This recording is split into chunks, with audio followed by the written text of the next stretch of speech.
Hello and welcome back to Beacon Pines. This is episode 5. Last time we started a kind of scavenger hunt kind of thing where we pick up different clues and they lead to more clues. So the first clue led us to the library. Now we received another clue to go check out Griffin's snack stand.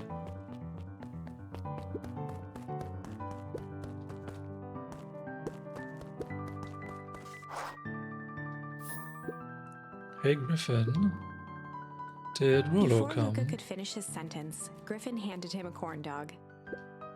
Oh, that's it? Bought and paid for. Enjoy. I thought there was supposed to be a riddle or something. Luca shrugged, taking a sizable bite out of the corn dog. Yuck. It's cold. Oh yeah, that's been sitting here for a while. Rollo wanted me to be sure to give you that one specifically.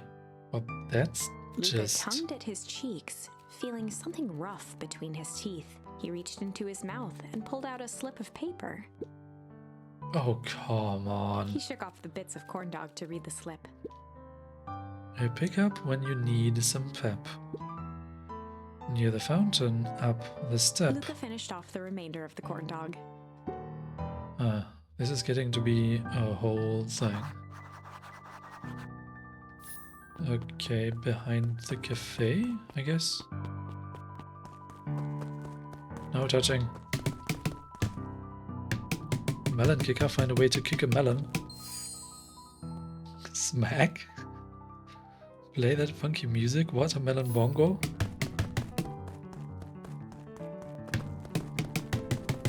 Wait, we couldn't do that earlier, could we?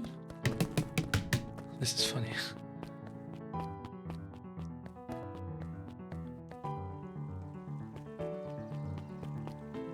From the fountain up the steps, so back here. You guys being weird or something? There you are, Luca. There's no way I'm actually doing this. It's way below my pay grade. Oh, come on, you big stiff. Let the kids have some fun. Fine. But Rollo owes me one. Lumi waved his hands around sarcastically as he began. What takes flight but has no wings? Our final task, a friendship brings. See, that wasn't so hard. I feel cheapened somehow. I think it's sweet. What takes flight but has no wings? Your final task, a friendship brings. Good luck, Luca. What? Takes flight but has no wings. A balloon? Hey. Hey. Did you find the comic book? Yep. And you got the corn dog? Yeah. Well then, I know it doesn't make up for what I said, but here, you've earned this. Rollo sheepishly handed Luca the balloon. Lights. Thanks. You didn't have to go to all this trouble. I'm sorry I got so mad. Dang it. You were supposed to let me apologize first. Oh, sorry. Now you've apologized twice before me. Just let me do this. Luca, I'm really sorry. With everything that's happened, with your mom and all, I've always wanted you to be there for you. I've always wanted to be there for you. Be a good friend, you know. When you said you were hanging out with someone else, I kinda freaked out. Rollo. Still my turn. I felt like if you needed some new friend to help you, it meant that I wasn't good enough. But that was selfish and wrong. I was wrong. I'm so sorry, Luca. Okay, apology over. You can talk now. Luca threw himself at Rollo, hugging him as tightly as he could. Rollo, I don't deserve you. I don't deserve you either. That's why we deserve each other. So, what else do you want to do today? We could snoop around and try to find some info about your mom. Snoop where? We could probably sneak into Perennial Harvest HQ while everyone's at the festival. Aren't you curious about all the stuff those clipboards write down? What if we get caught? I think we've had enough excitement for 1 week. Let's just make the rest of the day about us. Really? Yeah, the rest of the world can wait 1 more day. You know, I have been wanting to get some work done on the MCDC at Mission Control. The aim is a bit unpredictable. That sounds perfect. Head to the treehouse with Rollo. But we still haven't seen Beck. Right? She wanted to... What? Oh yeah. She wanted to hang out at the festival.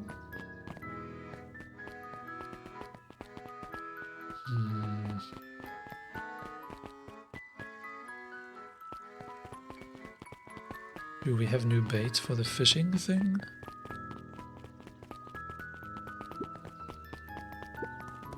Oh wait. Oh, that's just a sign. Ah.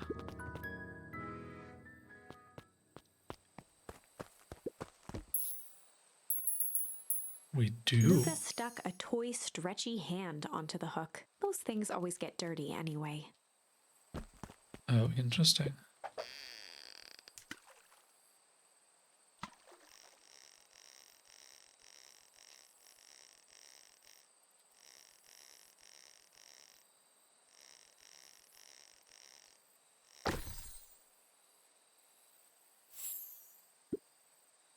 Should we give it to Mom? She likes jewelry. That's a sweet thought, Buckaroo. But I'm not sure she'd fully appreciate a pond bracelet.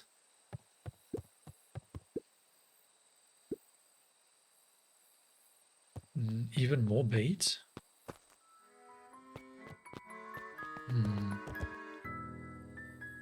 Oh wait, this is the treehouse, right? Let's see if we can go to Beck's house. Because I don't like the fact that we're not hanging out with Beck at all right now.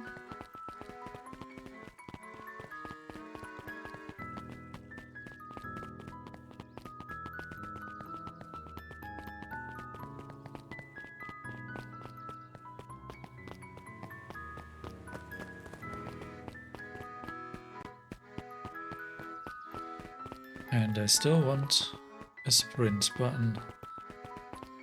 Why, game, why?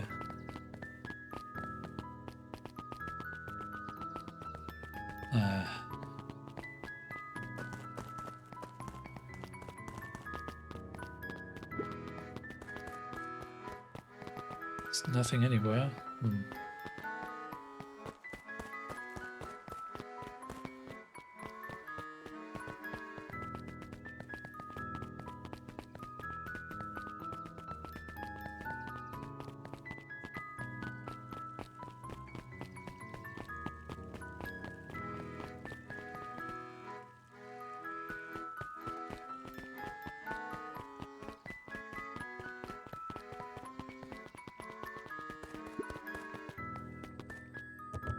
Wow, that was a lot of running for nothing.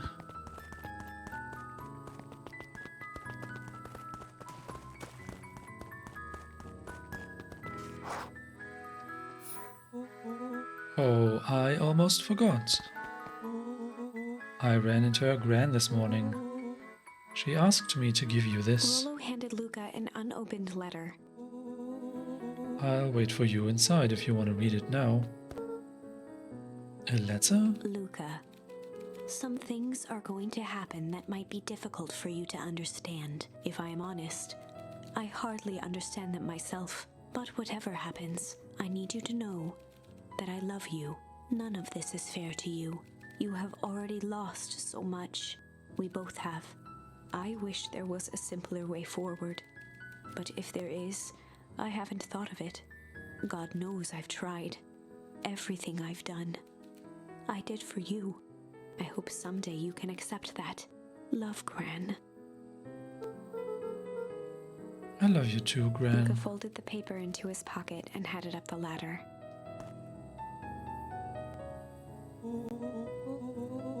Wait, but what did Gran do? What's up with the letter? Anything you want to talk about? Maybe later. Sure, whenever you want.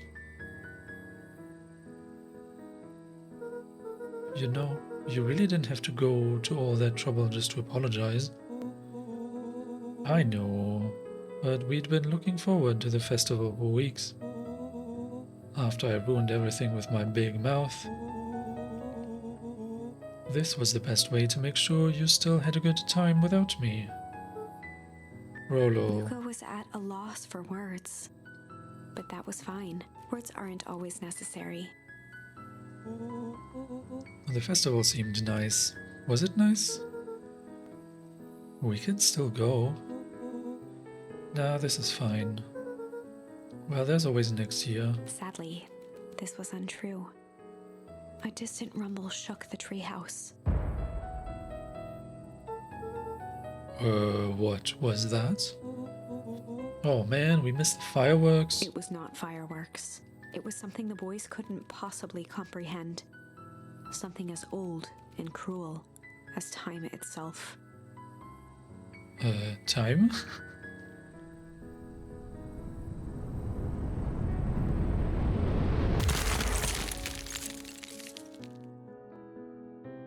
The big chill? A shockwave of cold tore through the room. A bitter, unfathomable chill. Before they could react, it encased them in ice. Two boys, reunited by friendship, only to be cruelly separated by a malevolence beyond reason. And so, our story ends on this melancholy scene. What is happening? Like, game, what are you doing to us? This is insanity. We had such a cozy streak with just this friendship between the two boys. And now it just punches us in the face with this out of nowhere? What's happening? In a silent treehouse turned statuary, in a town brought low by its secrets, sits a pair of friends, alone, together, for the rest of time.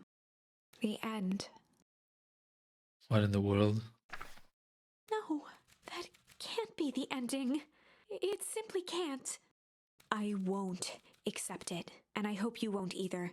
There are more endings, more possibilities. I can feel it. We are just going to have to sort through them all until we find the one that fits.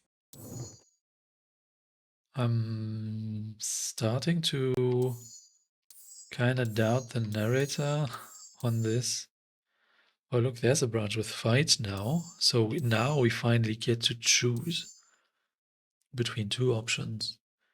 The fight at the MCDC or the clouds that break instead of rumble. Wow. I believe we just recently received the fight charm. The flight charm. Oh, it's not even fight, it's flight. We already tried fight. Okay. It feels like there should be a path up from here. Let's try the break here, the break in the clouds.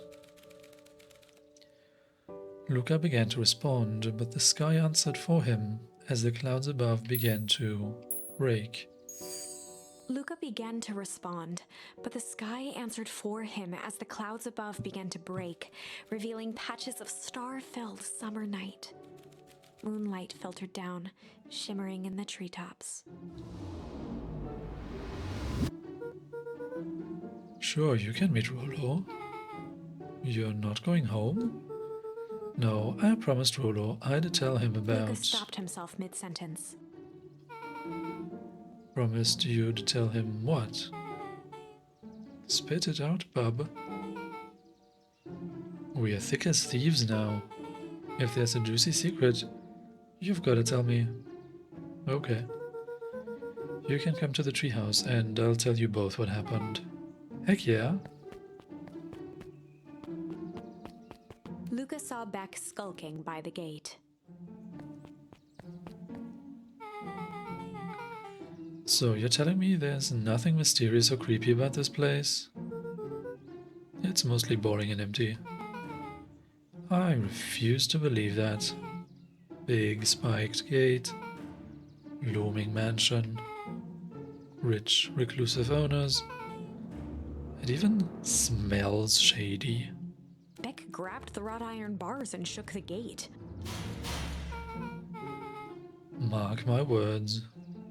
You decadent nightmare house. You will reveal your secrets to me. Say what? What did you do? First of all, I told you so. Second, hide.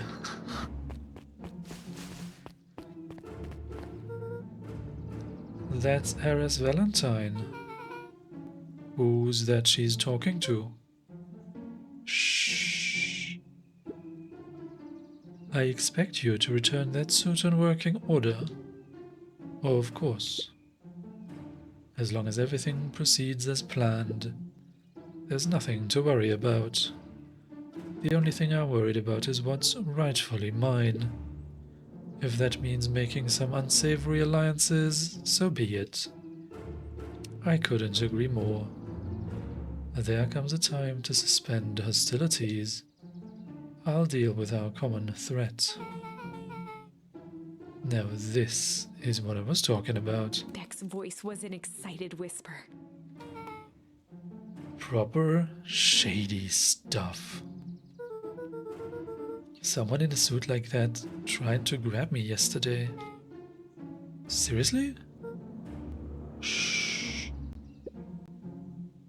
Do you understand that when this all inevitably fails, I will deny everything? I wouldn't expect any less of you. You just worry about your part in this and let me handle the rest. I can't wait to see the look on that Rube Kerr's face. Yes, the truth will come to light. I'm still surprised you're so comfortable with the potential collateral damage. If there's one thing I've learned, it's that change is painful.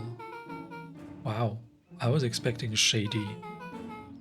But that's just flat-out supervillain talk. If you don't mind me asking, why? Why are you doing all of this? The mysterious figure retracted their mask, hair pushing out from all corners. Family. It's Gran? A chill ran down Luca's spine. His vision blurred.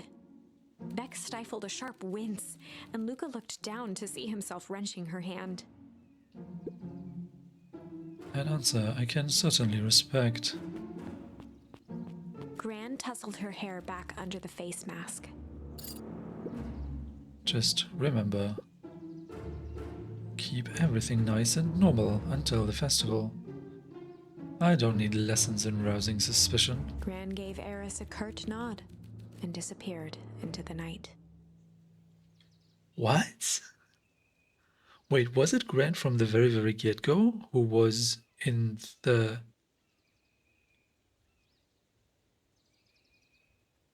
warehouse? That's certainly unexpected. I thought she was like doing things like against the heiress, but not in collusion. Like, what is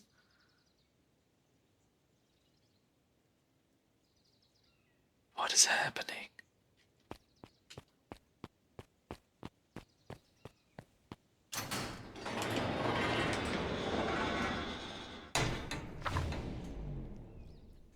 Chapter 5.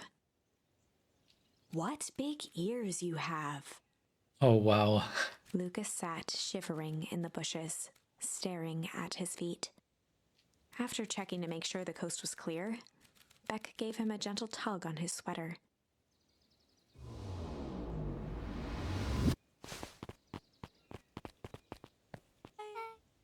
What's wrong? You look like you've seen a ghost. Why were you so scared of that old lady in the hazmat suit? That was my gran. That was your gran? Yeah. Okay. Well, I'm sure there is a perfectly reasonable explanation for all of this. Let's just get to the treehouse and figure things out there. Lead the way. I just find it baffling, honestly,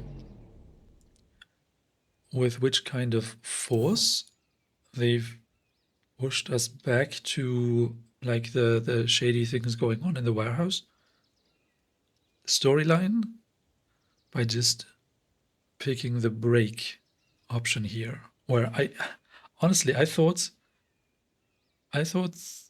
picking the rumble option for the clouds is gonna take a dark turn for the story, but it totally didn't. The clouds breaking now took a dark turn for the story, which is kind of crazy to me.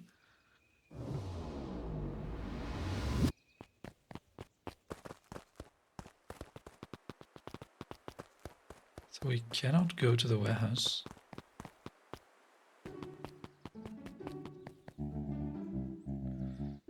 For the last time, there's nothing to worry about.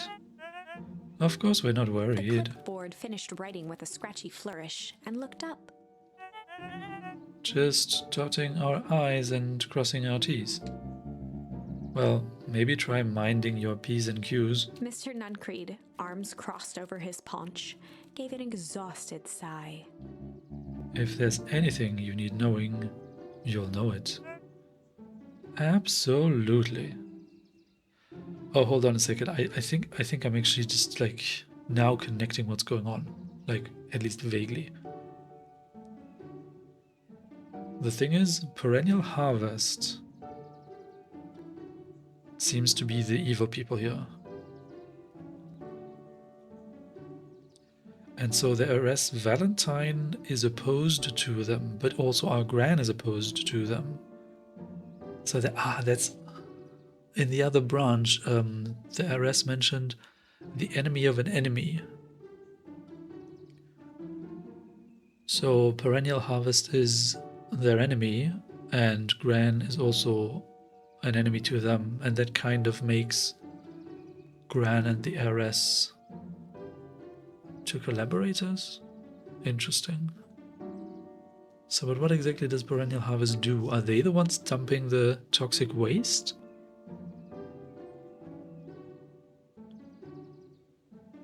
They certainly seemed to know something about it.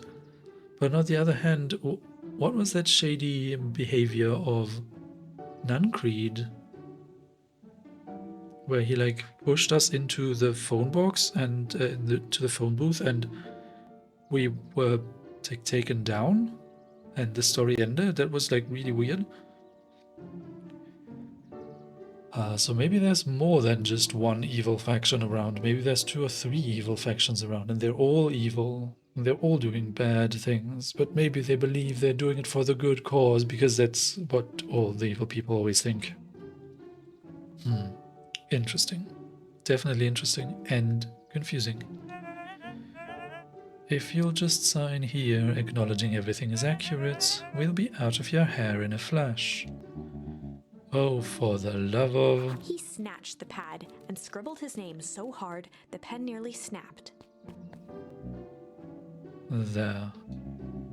And would you like my eternal soul as well? The clipboards looked at each other for a moment, almost pondering the possibility, then broke into laughter as they walked away.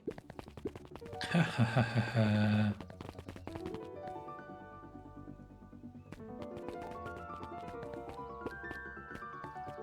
Okay, so maybe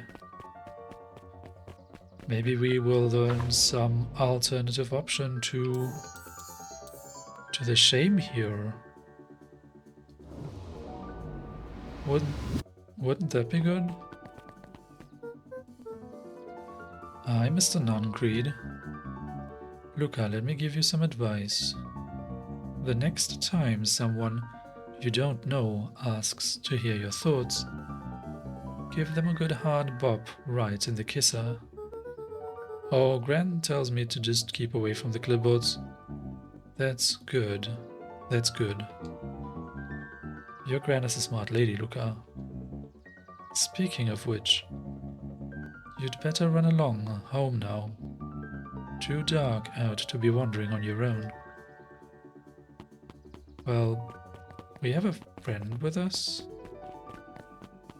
We're not alone.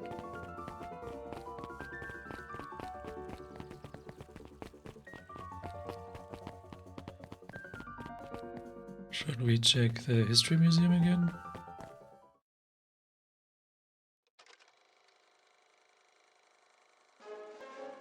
We all know Beacon Pines is a great town. What you may not know is great towns grow from mighty roots. And that is why you cannot tell the story of Beacon Pines without telling the story of one Sharper Valentine. Young Sharper's keen intellect and strong moral fiber led to a grand vision. I cannot watch this a second time, it's too painful. But interesting, it doesn't seem to be different. It's up here. Another day, another dollar. See you tomorrow, Z.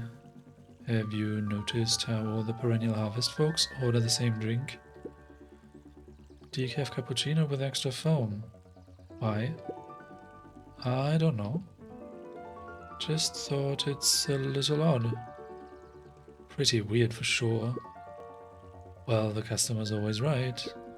See you bright and early tomorrow. I can't wait. Is there more story? There's more story.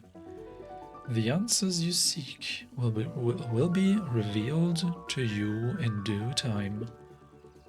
The question is, the figure intoned, are you prepared to live with the truth? This really speaks directly to us. I'd better not dilly-dally. Gotta get to the treehouse.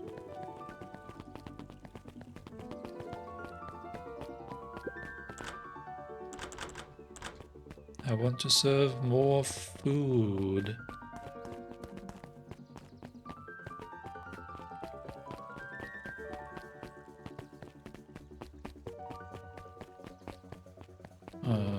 Trash bin? No. People around. Hello, Mr. Mayor? William Kerr and Gus Valentine proudly surveyed the half-covered festival banner. It's all coming together quite nicely. Couldn't have done it without you. The mayor gave a half-hearted shrug. I'm not sure about that. Nonsense. That reminds me I wasn't able to thank your sister for her contributions. Yes, she has been indisposed of late. She doesn't like me much, does she? Oh no, that's not it at all. She's just been busy. Of course. Regardless, I would be forever grateful if you could pass my thanks on to her. The History Museum adds a real air of import to the whole affair. And we couldn't very well celebrate the story of Beacon Pines without including the Valentines. My father was a great man. You're darn tootin' he was. Kerr lopped his arm on Gus's shoulder. But I mean the entire Valentine family, present company included. Can I ask you something, Mr. Kerr? Call me William. Ask away. William, why are you doing all of this? Gosh, I've never felt one needed a compelling reason to throw a party. Not just the festival. All of this. There's gotta be 100 down on their lucks towns out there. Why is Perennial Harvest so invested in helping Beacon Pines? You know what I love most about the agriculture business? Seeds. Seeds? Yep, little bundles of potential. With a glimmer in his eye, Kerr gestured grandly toward the horizon. You treat a seed right, nurture it, feed it, and it can grow into something truly special. You see potential here? Undoubtedly. The seed of greatness is already under our feet. All it needs is a little nudge, and the right leadership, of course. Oh. Good night, my Valentine.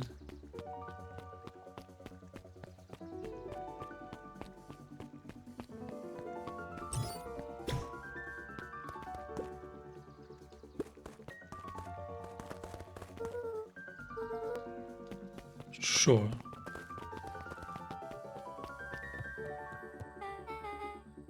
Oh, this is nice.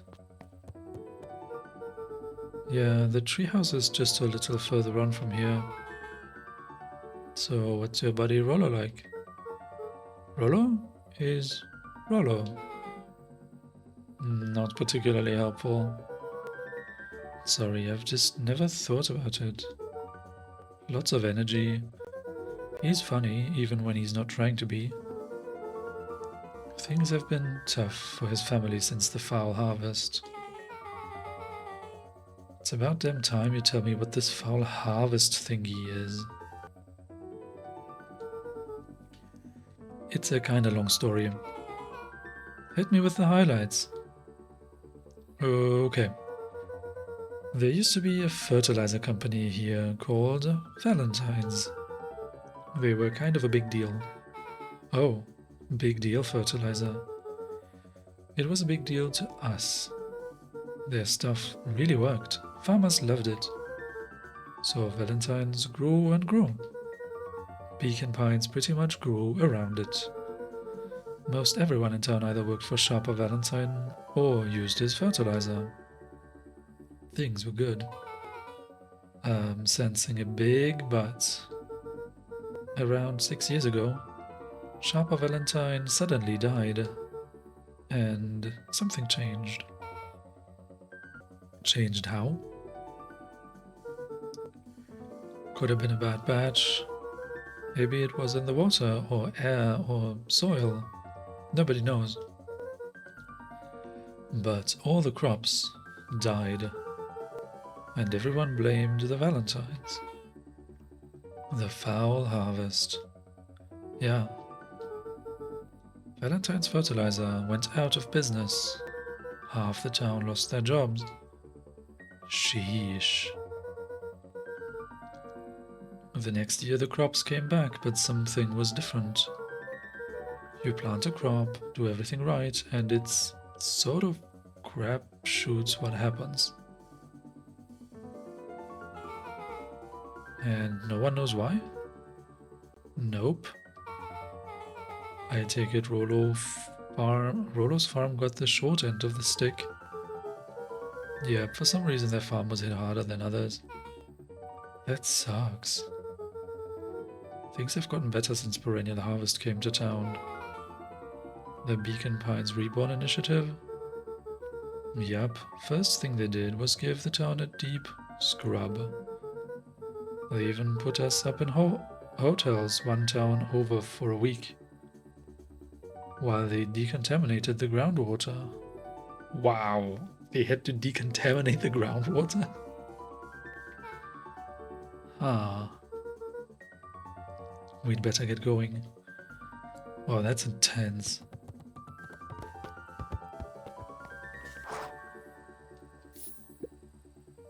It's about time.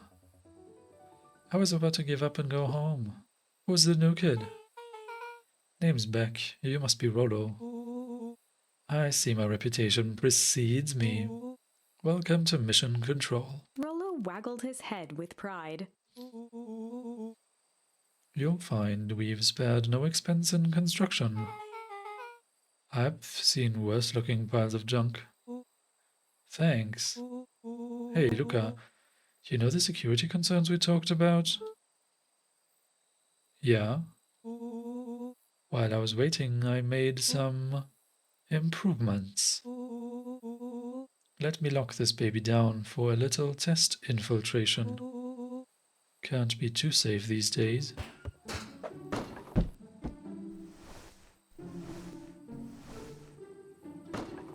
Oh, what?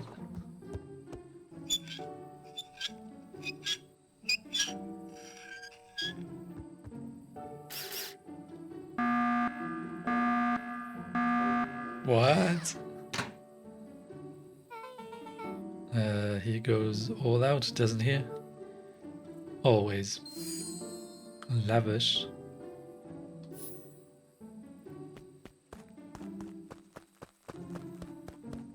Is Lavish new bait?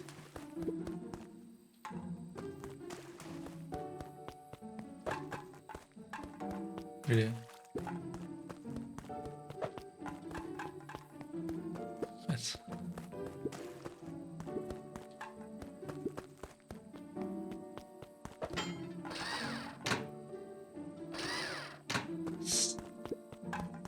Here for real.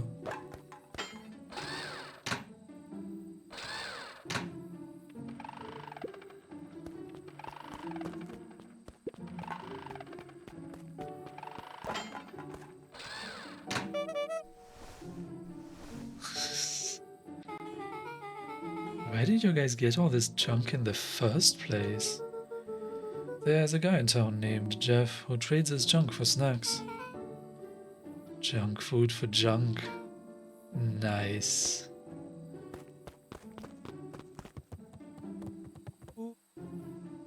So, pretty sweet security, right? It was imaginative, I'll give you that. Luca, are we sure we can trust the new recruit? I'll vouch for her. Thanks, I guess. Okay, Luca, you promised to fill me in about the Valentine warehouse. Luca sucked in a long breath. So, like I said, there was someone there. What were they doing? I don't know, but the place was lit up and active. Maybe they were squatters. I don't think so, it seemed more organized. When the man pulled me in, I saw some sort of equipment running. A man pulled you in? Yeah, but I got away. You keep saying it was a man. They were wearing a mask, right? Yeah. Then it could have been a woman. How did you get away? I grabbed a rock or something and broke their mask. They let go and I ran. Dang. That's intense. No wonder you freaked out when you saw your grandma. Yeah, that's the other part. On our way here, Beck and I saw Ares Valentine meeting with Gran, wearing the same sort of hazmat suit. Rollo let out a low whistle. And they weren't there for idle chit-chat.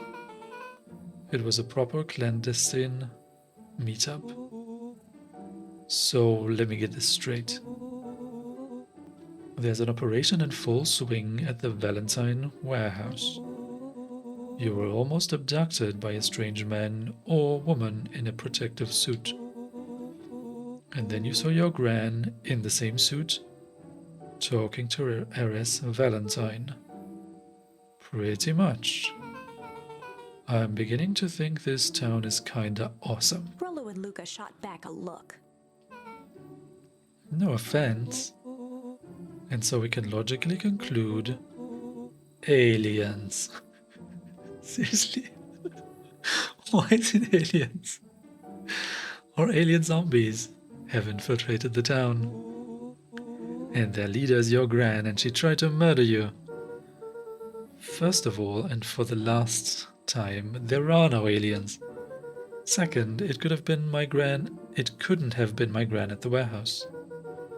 I broke that person's mask to get away. The mask Gran was wearing wasn't damaged. But she's definitely hiding something. Maybe. Your Gran is weird, but she might be the most boring person in the universe. All she does is sit around all day making jam. What could she possibly have to hide? I don't know. We haven't talked much since she moved in. Moved in? Your Gran isn't from here? No, she came a few months back to take care of me after his mom went missing. Did you know your Gran before? Not really, no. It's been years since I'd seen her. Luca, don't take this the wrong way. But are we sure your Gran is on the up and up? Luca gazed out the window. I'm just saying. It sounds like strange stuff has been happening since she showed up.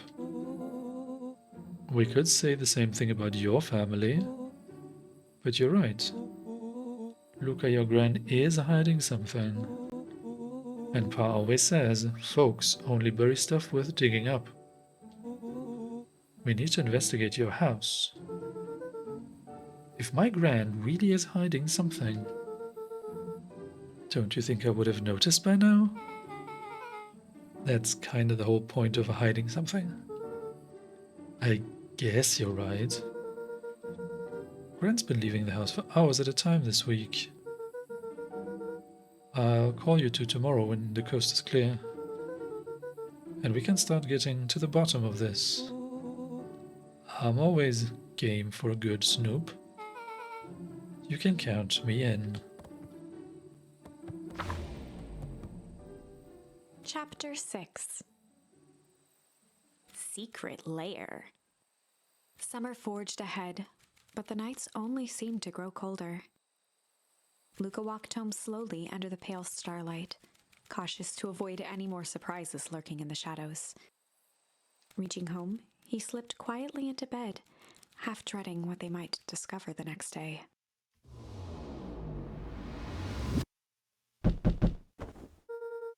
Oh, what time is it?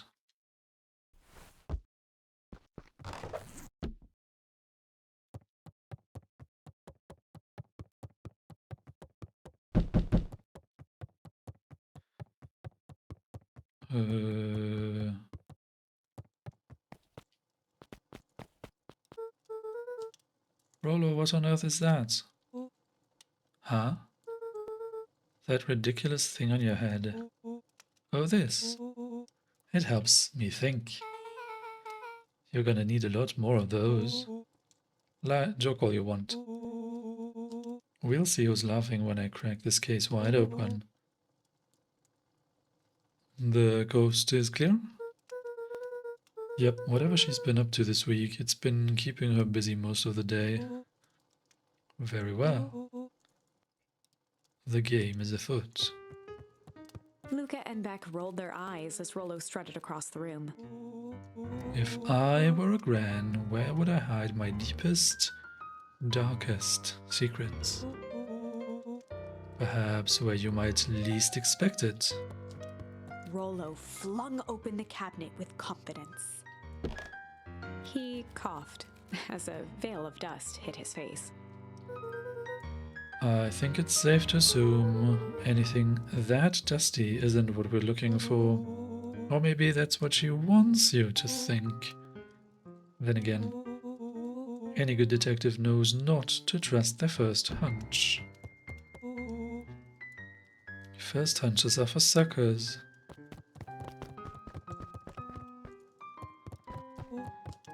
Eureka! She's lit a fire in order to burn the evidence. She keeps that fire going every day, Rollo. Drat. I may already be too late.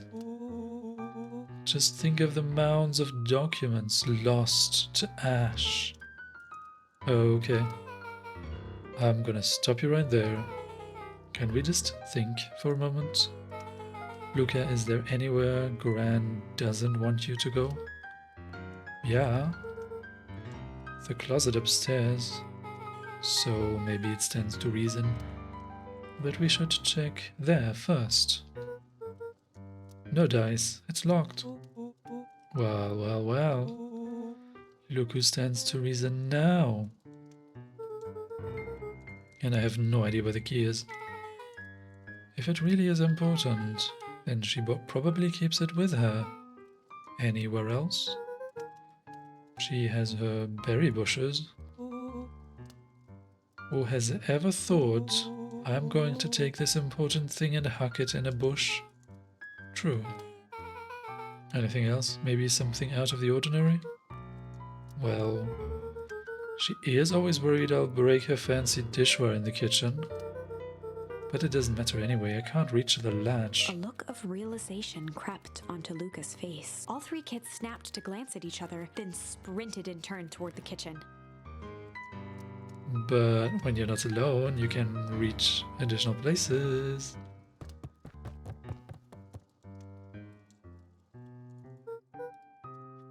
Alright, Rollo. This is your time to shine. Ah, yes. You've called upon my expert detective skills. And now I shall proceed with... Before he could finish, Luca scrambled up Rollo's back. Hey, this isn't my idea of detective work. Every squad needs a good lockpick. And every good lockpick needs a sturdy head to sit on. This is beneath my standing. Stop complaining and hold still. Got it. The three crowded around the hutch to peer in.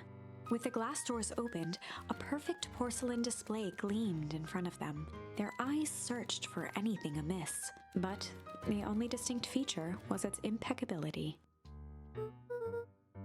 Well, that was anticlimactic. Yeah. I don't really know what we were expecting. Like, oh hey, let me just yank on this random teacup pulled on and... one of the teacups. It slanted forward with a hollow click. Say what? The entire hutch began to rustle and slide under its own power.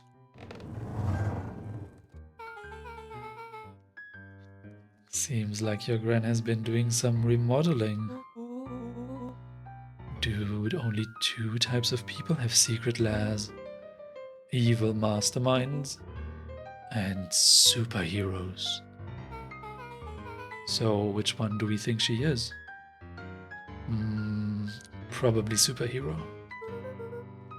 We're about to find out.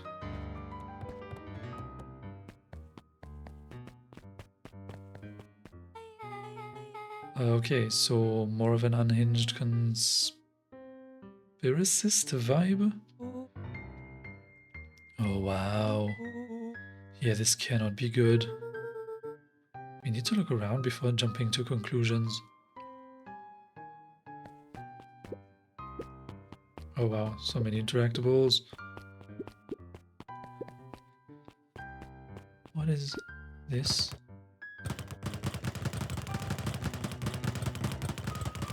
Okay. A spider web of string connected photos of people from the town, interspersed with hastily scrawled notes. Yes. That doesn't sound like a conspiracy theory at all.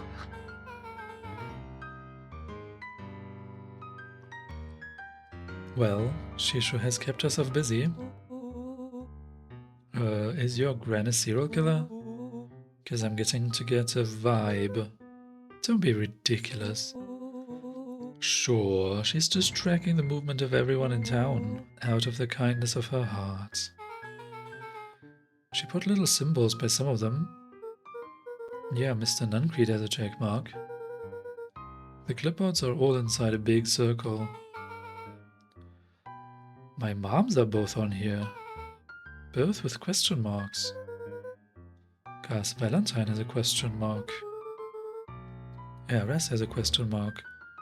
That's been crossed out.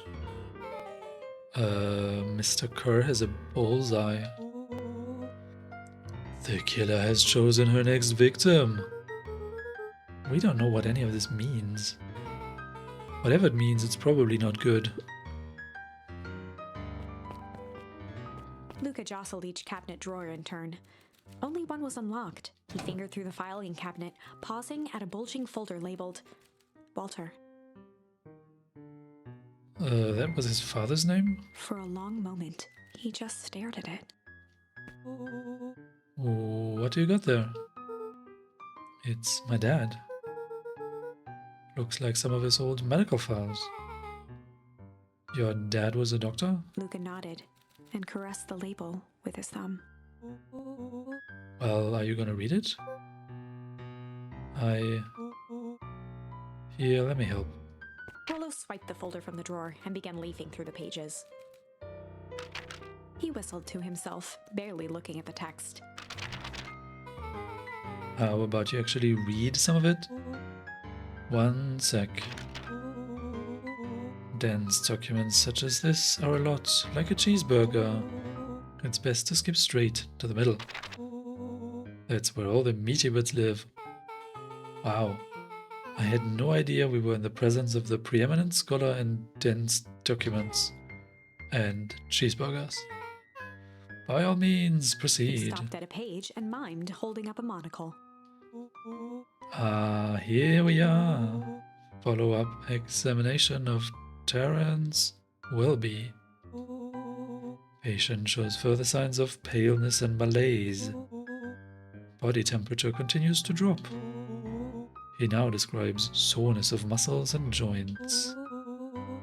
This is similar to the symptoms exhibited by Mrs. Welby just a few days past.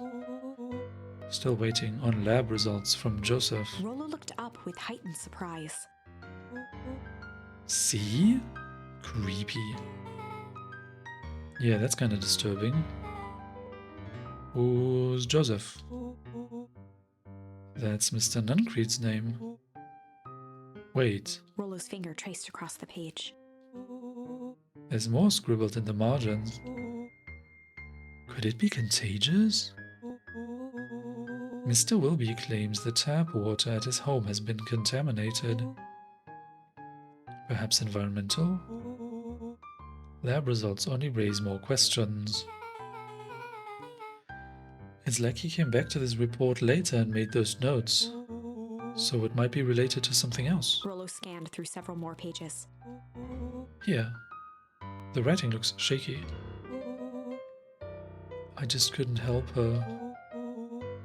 This disease or whatever it is progresses so fast. And with his wife passing, Terence's condition follows close behind, exacerbated by the loss. Enough is enough. I need to take matters into my own hands. Luca, staring blankly at the cabinet this whole time, spoke softly.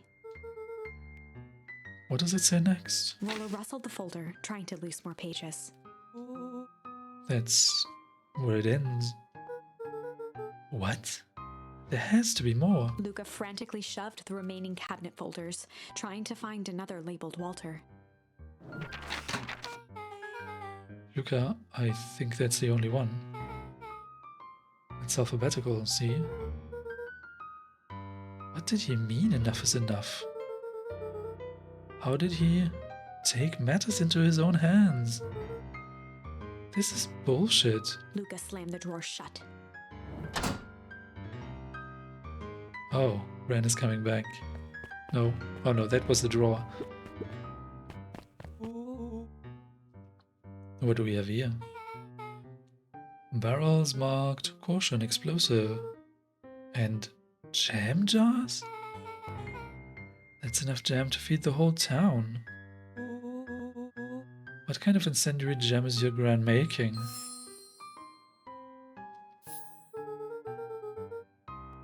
We shouldn't have had the... She shouldn't have had me walk around town delivering bombs. No.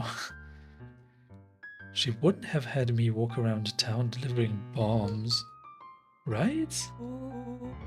Only one way to find Rollo out. casually spun open a lid and dipped his finger in the jam. He smacked his Huckleberries, lips. a hint of brown sugar, and... ink? What? Rollo plunged his hand in the jar, fishing out a soggy slip of paper. Aha. Rollo offered the slimy note to Luca and licked his fingers clean. It's addressed to Mrs. Fratelli. A grand jam gram? It says, last night I used the disguise Arrest provided to scout the location. The timing window should be possible. Operation Sparkplug is a go. Oh man, are they doing a heist? Whatever it is, it can't be good. So more a bombshell than a bomb, am I right? You're new here, so I let it slide. But I'm the bad joke guy around here.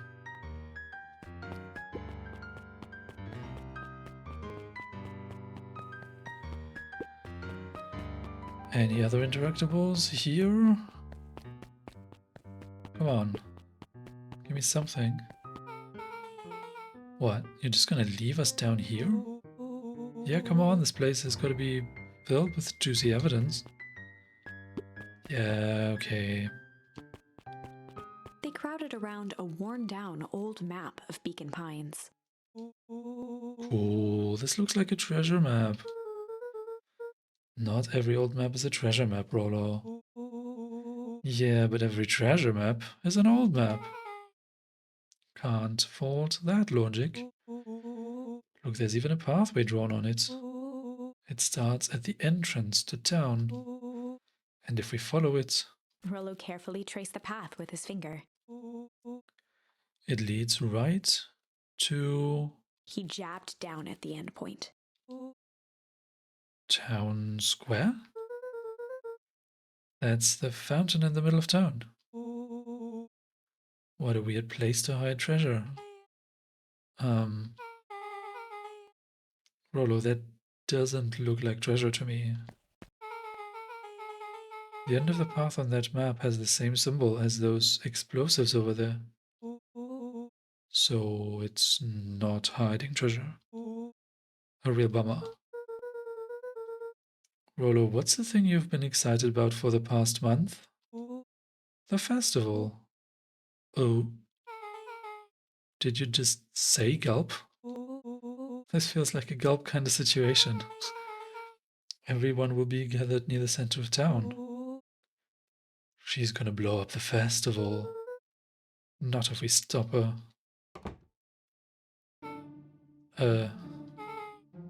What was that? Luca looked up from the map.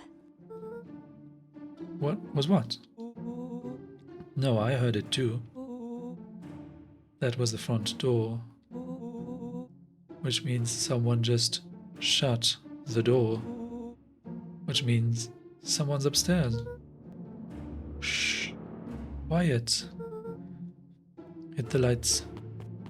Beck flicked off the light, and they became statues in the dark.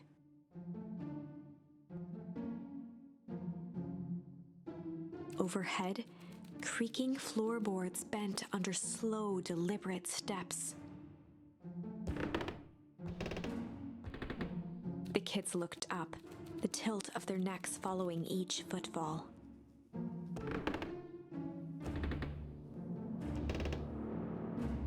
Then suddenly, it stopped. Without realizing, they'd been holding their breath. All three exhaled shakily and glanced at each other. A muffled male voice broke the silence. Hello? A final few footsteps reached the entrance above them, and the voice now echoed down the stairs. Anyone down there? The three kids shuffled to the corners without a peep. As he began to descend the stairs, the man's voice punctuated every new step. Thump, Yoo-hoo! I'm not here to hurt anyone. Said nobody ever. Thump, I'm just here to help. Just... thump. At the bottom step, the man paused, squinting to search the room for signs of life. Huh? Guess it's nothing. Rollo shifted suddenly. Luca gave him an intense, chastising look and whispered through clenched teeth. Rollo, don't. It was too late. Rollo was already inching toward the stairway. He screeched as he charged toward the shadowy figure. Flaming chicken coop. With all his weight, Rollo tackled the man to the ground. Rollo? Mysterious creepy man? Anyone there? From the dark corner, they saw something move. Welp. I didn't know if I had it in me. But there was only one way to find out. Holy crap, Rollo, that was awesome. Wait, did you just kill that person? Luca scrambled to the hunched figure on the ground. Pressing his fingers to the man's neck, he sighed with relief. You sure clobbered him good, Rollo. He's knocked out cold. As Beck flicked back on the light, Luca and Rollo both gasped in stereo. Mr. Tolliver. Chapter 7. The Interrogation of Hiram Tolliver. Still unconscious, Mr. Tolliver slumped heavily in a shoddy old chair. His hands were bound with rope, his feet tied with some loose string. The kids huddled in a circle, discussing their plan. One thing was certain, they couldn't just let Mr. Tolliver go. They needed to know what he was doing in Luca's house. After some deliberation, it was decided. They'd run the classic good cop, bad cop interrogation. It shouldn't be good cop, bad cop? Why is it chill cop and hard cop?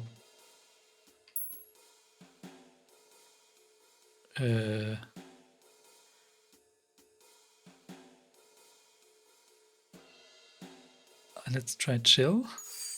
They'd run the classic good cop, chill cop interrogation. I'll handle this. Just gotta play it cool. Luca walked calmly to the light switch, flicking it off and on a few times. Mr. Tolliver shook his head, gathering his wits. Golly, I sure got my bell rung. He looked over to find Luca, who returned a calming grin. Sorry, Mr. Tolliver. This was all a big mistake. Look at what's going on here. Why do you have me strapped down? No one's fault, really. Rollo just got a little startled. Rollo's here? Rollo and Beck emerged from hiding to give a timid wave. Well, alright. Mistakes happen. You kids gave old Hiram a good scare.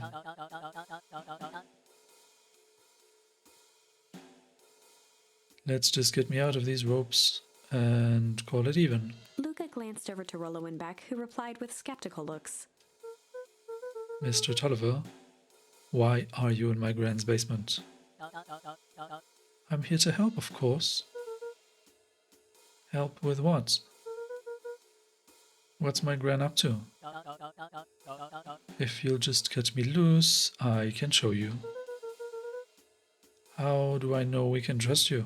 Mr. Tolliver exhaled with disappointment. Luca, have I ever done wrong by you? No.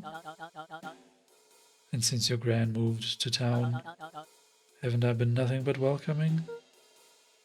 Yeah? So why would I turn my back on your family now? It's just...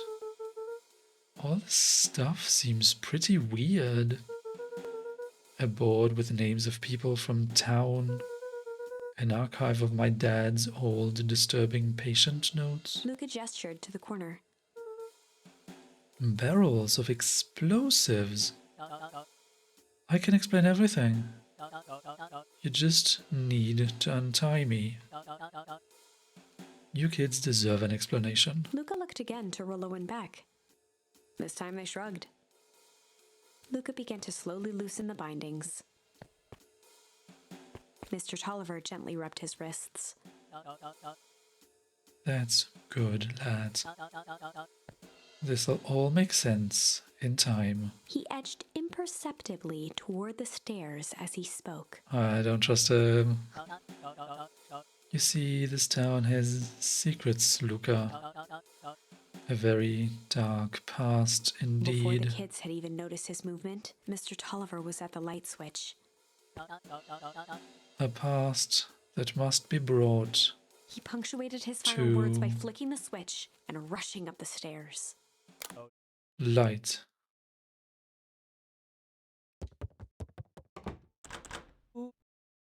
Son of a... Beck darted to the wall and turned back on the lights.